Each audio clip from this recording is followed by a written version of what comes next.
Por meio da meditação constante, comparado ao atrito das lenhas para acender o fogo, eleva-se a chama do conhecimento e da permanência da compreensão que reduz a ignorância completamente às cinzas. Olá, amigos e amigas, sejam todos bem-vindos a mais um vídeo. Esse é o 45º vídeo, esse é o Sloka 42. Estamos fazendo a leitura e comentários do livro Atma Bodha. Sadhana é o conjunto de práticas interiores que conduz ao despertar interior. Normalmente, todo mestre tende a favorecer uma série de disciplinas com o fim de adequar a mente de seus discípulos. Estas disciplinas geralmente são de variadas naturezas, dependendo da característica de cada estudante.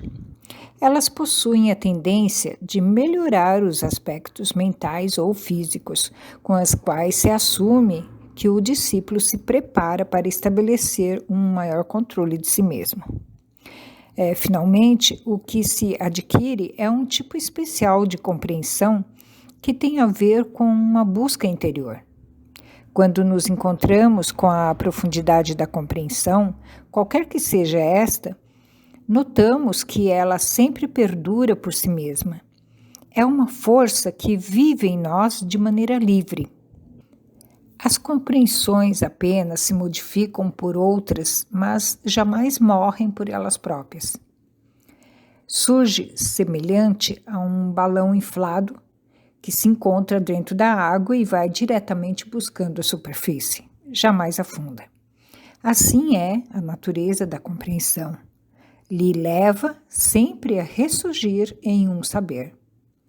O próprio ato da compreensão faz parte de um marco universal e está, inclusive, fora de nosso entendimento, dado que é precisamente o que essencialmente somos.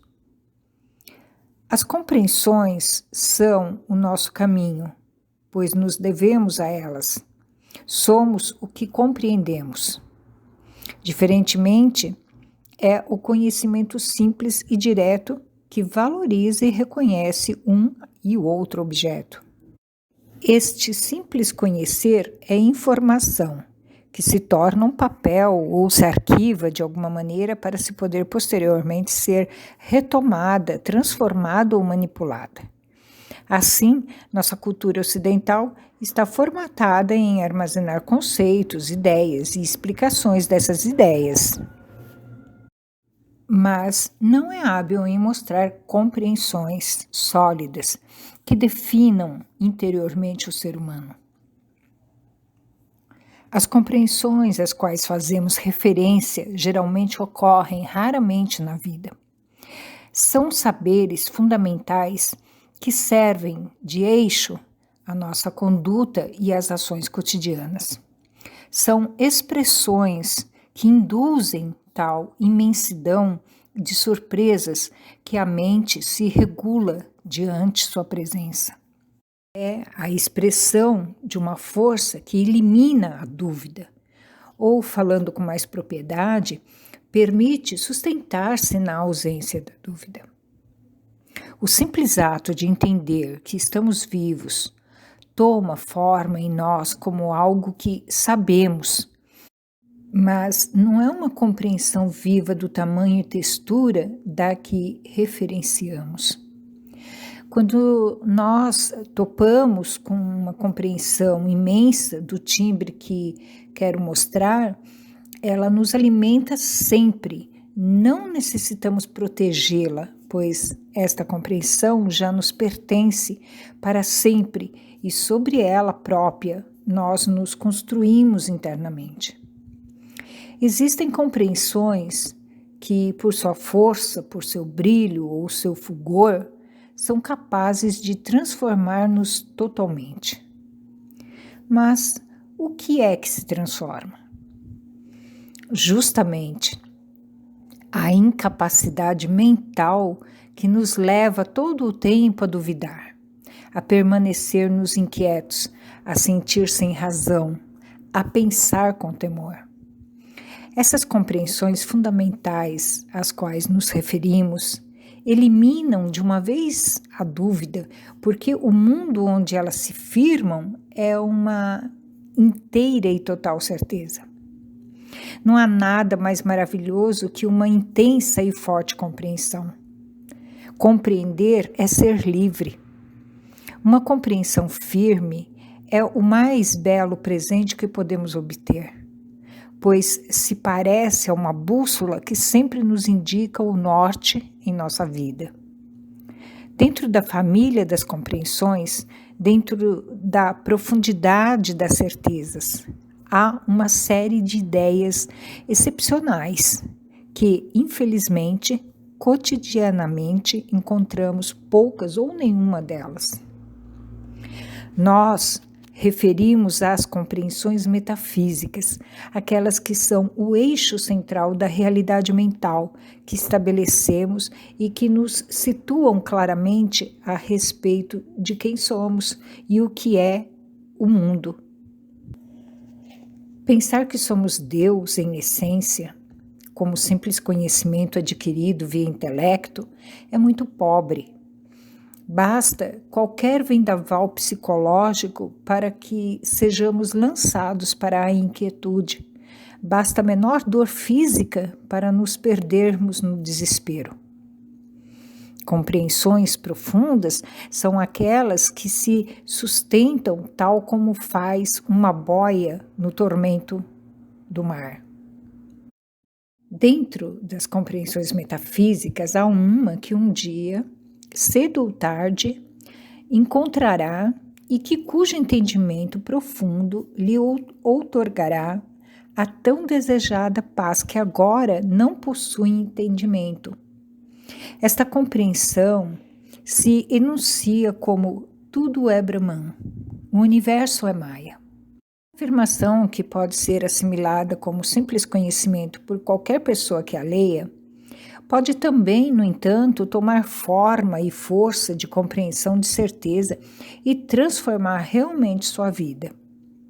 Existe uma história a respeito que pode esclarecer profundamente esse ponto.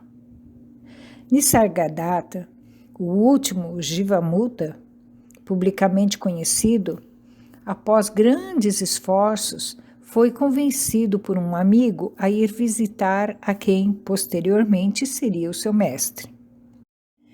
O encontro foi interessante e além.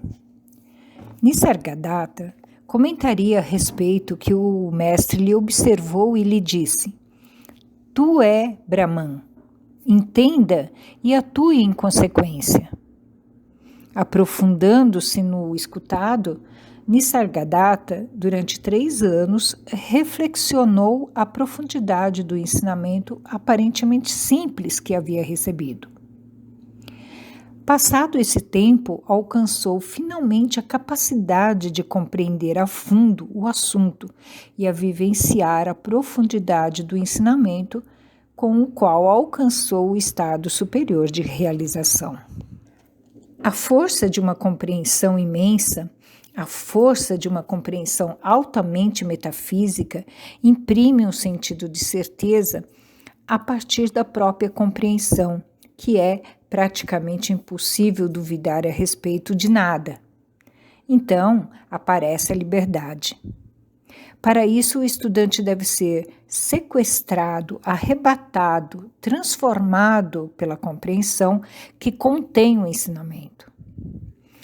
Certezas como as de ser Brahman, que a realidade é Brahman, ou o universo diferenciado é Maya, nos permite transitar pelo caminho da vida e da morte, sem o menor vestígio de dúvida.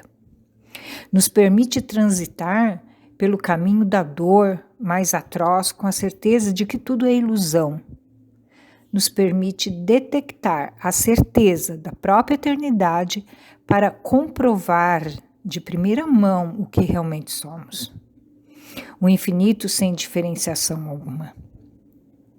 As compreensões metafísicas prosperam através de processos de discernimento, viveka, Viveka vai lentamente se instaurando à medida que há maior capacidade de presencialidade.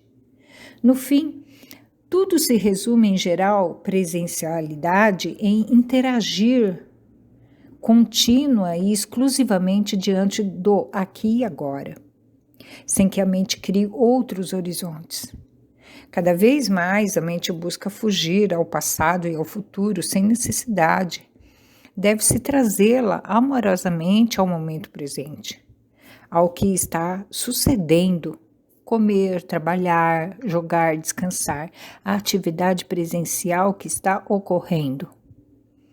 Assim, dia após dia, ano após ano, o posicionamento contínuo e constante da atenção ao que acontece desenvolve o discernimento, viveka, cuja inércia proporciona a certeza da própria compreensão metafísica, condição que nos acompanha sempre e provoca uma experiência nova, plena de alegria e de exaltação sem causa. Para encerrar, só lembrando que a meditação constante, ela desperta nossa percepção para o verdadeiro conhecimento, porque nos afasta da dúvida, dos questionamentos, das incertezas, das inquietudes mentais, enfim, de tudo que traz movimento da mente. E nesse estado de pureza é que podemos compreender de fato o conhecimento de que sou a própria iluminação. Ou seja, não sou um espírito que ilumina. Aqui não tem um sujeito e um objeto para ser iluminado. E sim a existência da luz viva, sem que haja necessidade do movimento. Essa analogia da lenha, que ao colocar 2 pedaços de lenha em atrito geramos o fogo, podemos comparar a esse esforço do eu inferior para se tornar superior e assim gerar o conhecimento. E uma vez tendo conhecimento, nós teremos novos desafios. Que desafios são esses? De abandonar toda a ignorância adquirida para agirmos no mundo de forma somente dármica. Teremos que remover todos os aspectos condicionantes, tendências, hábitos negativos da personalidade, removê-los constantemente até enfraquecê-los de tal forma que eles sejam reduzidos a cinzas. Então, elevar-nos a quem somos significa não egoísmo, não fortalecimento do ahankara, significa humildade, compaixão. Quanto mais atenção darmos para o nosso ambiente interno, que é mais importante que o ambiente externo, quanto mais atenção, mais nos elevamos. Se tenho conhecimento do mundo interno, vou saber como me direcionar no mundo externo. Então, esse sloka vem nos alertar para nos elevarmos acima das inquietudes, não somente mentais, mas emocionais também, que são sempre atreladas ao passado e ao futuro. As excitações presentes, as ansiedades, expectativa, medos e assim por diante. Esse foi o 45º vídeo e estudamos o Sloka 42. Bom estudo a todos, agradeço a escuta atenta e aguardo vocês no próximo vídeo. Namastê.